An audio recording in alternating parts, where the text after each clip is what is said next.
السلام عليكم واهلا وسهلا بيكم. ازيكم يا احلى واجمل بنيليات؟ يا رب دايما تكونوا بالف صحه وبالف خير. النهارده باذن الله هنعمل مع بعض تزيين مميز قوي، لطيف كده، وفيه فكره وفيه تكنيك وفيه الوان. واحلى حاجه فيه النهارده هو بديل السكر الزجاجي. يعني ساعات لما بنحب نعمل انتيك كده من السكر الزجاجي اللي بيبقى شكل فازه كده ومقلوب، ده بنعمله بالسكر الزجاجي وبيبقى ليه وصفه وبتدخل النار.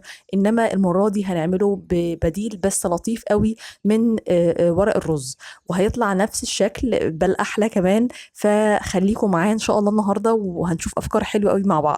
قبل بس ما نبتدي الفيديو، لايك وشير علشان يوصلك كل جديد. ولو اول مره بتشوفيني فعلي زر الجرس عشان يوصلك كل الفيديوهات اول باول.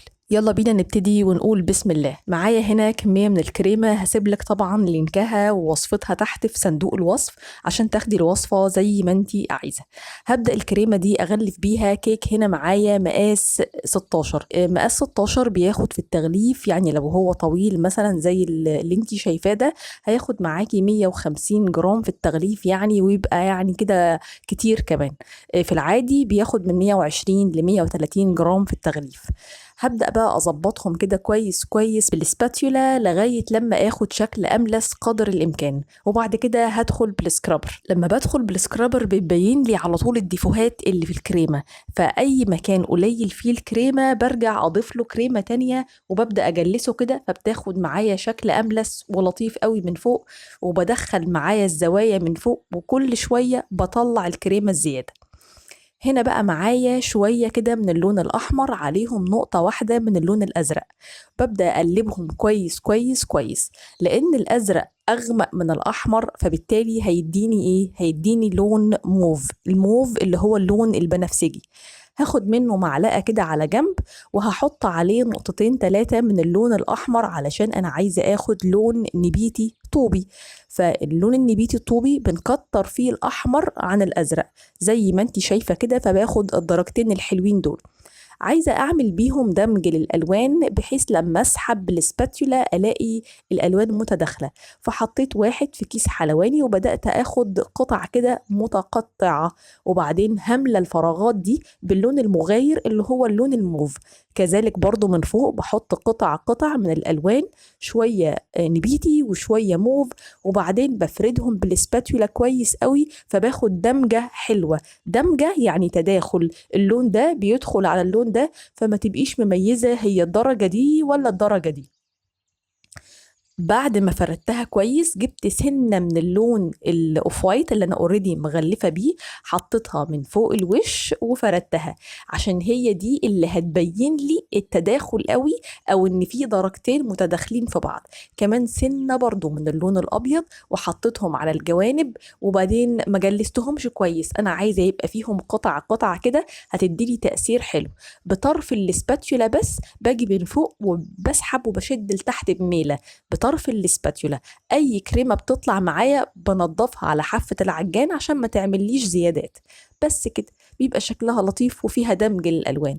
اما من فوق فانا بحط ايدي كده وبجرد طبق الدوار، فبتاخد معايا شكل دايره من فوق الوش. يلا بقى مع بعض نشوف تكنيك الرايس بيبر. جبت كده كوبايه طويله، كوبايه ميه طويله، وحطيت عليها مفرش سيليكون، تمام، وبعدين قفلته كده من الاربع جوانب بالمشابك عشان خاطر ياخد المنظر ده. انا عايزاه يبقى ليه اربع زوايا، فالاربع زوايا دول هيتظبطوا بالشكل ده. جبت كمان طبق كبير فيه ميه عاديه جدا من الحنفيه، وحطيت فيه نقطه من اللون الاحمر ونقطه من اللون الموف، وما قلبتهمش، يعني ما فضلتش بقى ميكس بينهم، لا انا عايزاهم كده زي ما هم. اللي هيقلبهم مع بعض هو الرايس بيبر او ورقه الرز. ورقه الرز دي بتنزليها كده، ما بتبليهاش قوي. يعني ايه ما بتبليهاش قوي؟ ما بتخليهاش طريه جدا جدا، لا يعني بس كده خلاص، مش هعمل اكتر من كده عشان تعرفي تتحكمي فيها وما تتقطعش معاكي. بشيلها على ايدي كده بالراحه وببدا اسكنها على ورقه السيليكون. الرايس بيبر موجود دلوقتي تقريبا في معظم المحلات بتاعه المستلزمات، وسعر الورقه من 10 ل 15 جنيه على حسب ما هتشتريها من التاجر. الرايس بيبر ملوش طعم، يعني هو مش ليه طعم مميز كده، طعمه قبيل شاحب جدا. جدا، يعني عامل زي الميه. لما بسيبها لمده يوم بتنشف وبتاخد نفس الشكل اللي انا عاملاها عليه ونشفت على اساسه، فبتديني الشكل اللطيف ده وبتبقى جامده ومقرمشه كده. باخدها انا بقى وببدا اشتغل عليها كده، بحطها على التورته من فوق. بجيب السنتر بالظبط وبحطها فيه. بجيب زاوية حلوة كده يكون الشكل مظبوط عندها وبظبطها عليه، وسنة كده من الدست الذهبي على سنة نقطتين تلاتة بس يا دوب من المية. من المية بس كمذيب، مش محتاجة أي حاجة أكتر من كده. وببدأ أميكس كويس مع بعضه، وبعدين أدهن الحواف من فوق.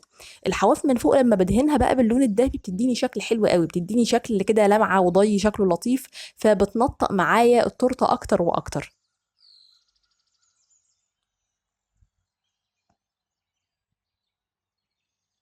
اخر حاجه بعملها هو شويه كده من السبرينكلز، معايا سبرينكلز باللون الفوشيا، فشكلهم كان لايق او لطيف مع التورته، فحطيت سنه كده بس من تحت عشان اكسر شويه اللون البيج اللي من تحت. بس كده. وكانت هي دي تورته النهارده، تورته شكلها لطيف وظريفه شيك، فيها دمج الالوان، فيها بديل للسكر الزجاجي. ان شاء الله تكون بالنفع ليكم، وربنا يجعلها صدقه علم جاريه باذن الله. لو ليكم اي سؤال اكتبوا لي في الكومنتات، برد على كل الاسئله. وصباحكم دايما زي الفل.